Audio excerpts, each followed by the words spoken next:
Meghan and Harry's talks of reconciliation with King Charles at Highgrove ended in disaster. Meghan Markle was reportedly seen leaving the Highgrove residence just 47 minutes after meeting the king, and the planned reconciliation appeared to fail before it even truly began. So what really happened? Stay with me until the end, and you might be surprised by how everything unfolded. Meghan Markle felt humiliated on Prince Harry's most recent UK trip, and that the trip turned into a nightmare, forcing Markle and her children to return home to California earlier than they had hoped. After so many speculations that Meghan Markle would not be coming to the United Kingdom because taxpayer-funded security was not approved for her and her children, the story suddenly changed.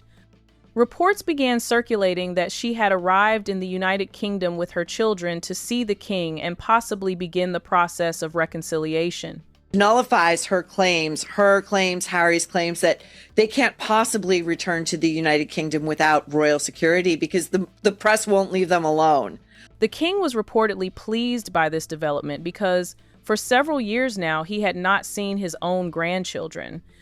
For many people, this looked like the perfect opportunity for the king to spend time with his son and grandchildren. He was probably looking forward to showing Archie and Lilibet around and introducing them to places they had never seen while growing up in Montecito. Yeah, this is the first time that the king has actually met his granddaughter and grandson from Prince Harry's side of the family since the late Queen's Platinum Jubilee all the way back in June 2022. And if you were to ask me on Monday afternoon whether I thought this meeting would take place, I would have told you absolutely no chance. However, things did not go as expected. Instead of a warm family reunion, the meeting was described as feeling more like an official business meeting than a reunion between close family members. Reports suggested that the meeting reflected the fact that strict boundaries were still firmly in place. Rather than creating an atmosphere of renewed family relationships, it seemed to focus more on protocol and maintaining distance. It's been reported that Markle's frustrations came from the couple not receiving taxpayer-funded security and not being allowed to stay at Buckingham Palace. But here is where it gets interesting. When Meghan realized that the meeting was not the warm family reunion she had pictured in her head, but rather a very direct conversation about boundaries and expectations, she was reportedly furious. She walked in expecting open arms and walked out, having been told exactly where the lines are. She got a very clear message that the family has moved on, and any return comes with very specific conditions attached. That was apparently not part of her plan. On this trip to the UK, there was a bit of will they, won't they? Harry goes by himself, and then suddenly Meghan Markle with the kids in they trot as well. But there have been some reports that the family reunion that they had with the King and the Queen may have not gone as planned for Meghan. There are some suggestions that it probably wasn't warm and fuzzy. I can't imagine why. When Meghan and Harry reportedly arrived at Highgrove, Harry may have expected to walk in and immediately see his father after such a long time apart. Instead, reports claim they were asked to wait while final arrangements and royal protocols were completed before the meeting could begin. That created the impression that they were not in control of the situation. For the most part, he was rejected.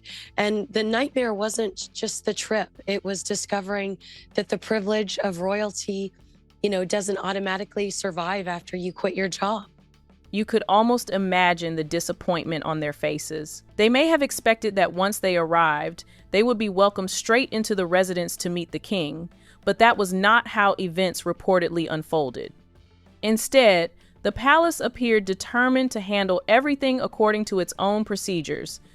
It gave the impression that the palace wanted to make it clear that the rules would be set by the institution, not by the Sussexes. Well, Meghan is furious because she hasn't done everything she wanted. When they knew they were going to come to the UK and London, she sent a list of what she wanted done for her at Buckingham Palace. Can you believe that?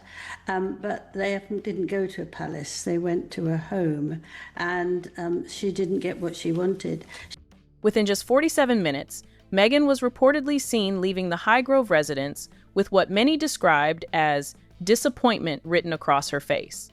Although the king was reportedly pleased to finally see his grandchildren after so many years, reports suggested there was little warmth during the meeting and no major breakthrough was achieved. It was claimed that the meeting ended with nothing more than polite greetings and formal courtesies before everyone went their separate ways without clicking even a single photo. Now, on a personal note, Grant, I'm happy that the King was able to spend time with his grandchildren.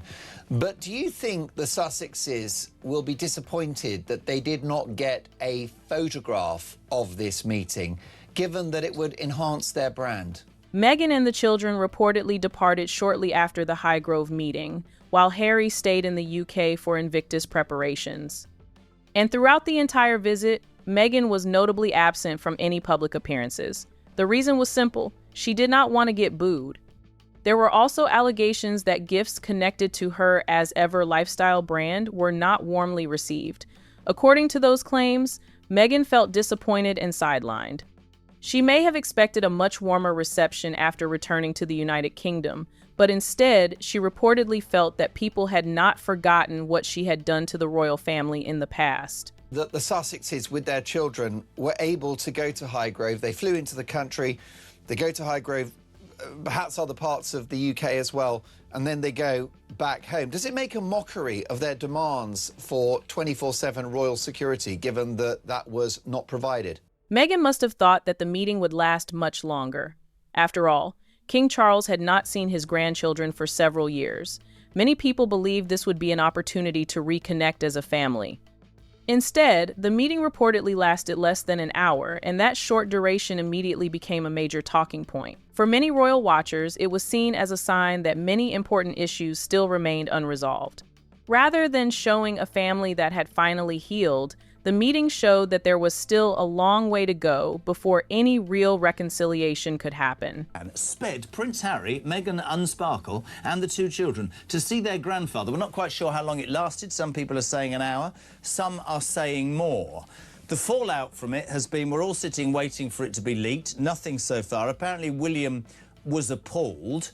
The following day, Harry looked like the cat that got the cream, because you and I both know that the Sussex brand's dead now, isn't it, anywhere in the world, unless they can actually prove to have some link still with the very family they spend their entire life slagging off. People also began discussing Meghan's body language as she left Highgrove. Some believe she did not appear like someone who had just experienced a successful family reunion. Instead of looking relaxed or relieved, many claim she looked disappointed and frustrated. Another thing that caught people's attention was the fact that no official family photograph was released after the meeting. Normally, if a major reconciliation had truly taken place, many expected there would have been at least one official picture to mark the occasion. Instead, nothing of that sort appeared, and before long, there were reports that Meghan and the children were preparing to return to the United States. That only added more speculation that the meeting had not achieved what Meghan had hoped. She wanted the king's embrace. And if she got that seal of approval, that good housekeeping seal of approval, she would be able to monetize that. She would be able to use that to her advantage. And the palace was very smart on this one. Reports also suggested that King Charles was being extremely careful because of the ongoing tension between Harry and Prince William, as well as the strained relationship between Harry and Queen Camilla. According to those reports, the king found himself in a very difficult position.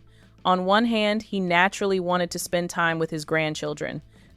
On the other hand, he also had to consider the wider royal family and the impact any reconciliation might have on existing family relationships.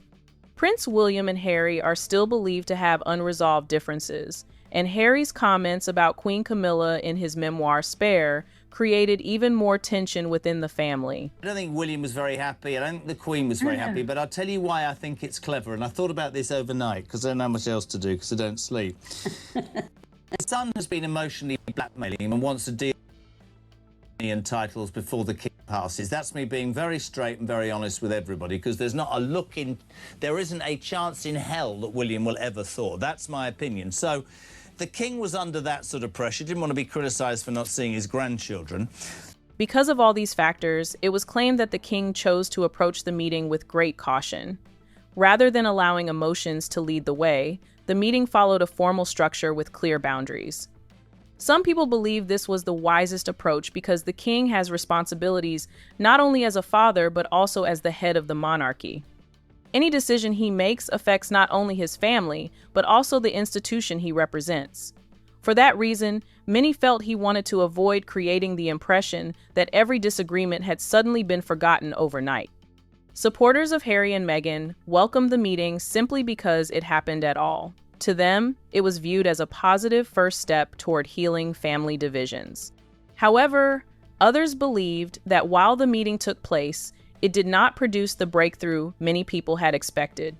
The Sussexes reportedly hoped it would open the door to rebuilding stronger ties with the royal family, but from everything that happened afterward, that outcome did not seem to materialize. Instead, the meeting appeared to end with everyone remaining in much the same position as before. That she didn't exactly get what she wants, and she certainly didn't win. A lot of us were frightened that Meghan would be able to manipulate the king, but I think in this instant, nothing has changed. They met for an hour and a half, they had tea, they talked about stuff that had no big relevance, small talk. There's no one better than the royal family for making chit-chat. If ever you've been around the royals, they say nothing. It's like cotton candy. They just talk and they don't say anything. And so he can sit there for an hour and a half and say absolutely nothing. It's an art form. So it would be right to say that Meghan's first visit in years was disappointing because there were no major announcements, no public show of unity, and no visible sign that long-standing family disagreements had been resolved. In the end, it became little more than an opportunity for King Charles to spend a short amount of time with his grandchildren after years apart. Beyond that, very little appeared to have changed.